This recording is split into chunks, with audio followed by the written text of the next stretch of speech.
இரக்கமும் கருணையும் நிறைந்த ஆண்டவரே, இந்த நாளின் முடிவில் நாங்கள் அனைவரும் ஒரே குடும்பமாக உமது திருப்பாதங்களில் சரணடைகின்றோம். தம்மை நோக்கி மன்றாடும் ஏழைகளையும் திக்கற்ற எளியோரையும் நீர் விடுவிக்கும் கடவுள் என்பதை இந்த இரவு நாங்கள் நினைவு கூறுகின்றோம். ஆண்டவரே, உலகில் பலர் தனிமையிலும் வறுமையிலும் நம்பிக்கையற்ற சூழ்நிலைகளிலும் மன்றாடி கொண்டிருக்கின்றார்கள். அவர்களுக்கு துணையாக நீர் இருப்பீராக.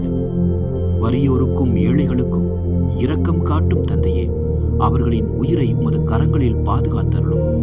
பசியோ பயமோ அநியாயமோ அவர்களை அழிக்காதிருக்க உமது பாதுகாப்பை வழங்கும். எங்கள் வாழ்க்கையிலும் ஆண்டவரே, ஏழைகளின் வேதனையை உணரும் மனதை எங்களுக்கு அளித்தருளும். உதாசீனமாக அல்லாமல் உதவும் கரங்களாய் நாங்கள் மாற அருள் புரியும். இன்றைய நாளில் நீர் தந்த எல்லா ஆசீர்வாதங்களுக்கும் நன்றியுடன் உம்மை நாங்கள் நினைக்கின்றோம், போற்றுகின்றோம். எங்கள் குறைகளை மன்னித்து எங்கள் மனங்களை அமைதியால் நிரப்பும். இந்த இரவு எங்கள் உறக்கத்தை ஆசீர்வதித்து எங்கள் உள்ளங்களை சமாதானத்தில் தக்க வைத்து நாளை ஒரு புதிய நம்பிக்கையோடு எழுந்திருக்க எங்களை தயார் செய்யும். இயேசு கிறிஸ்துவின் இனிய நாமத்தில் ஜெபிக்கின்றோம். ஜெபம் கேளும் நல்ல பிதாவே.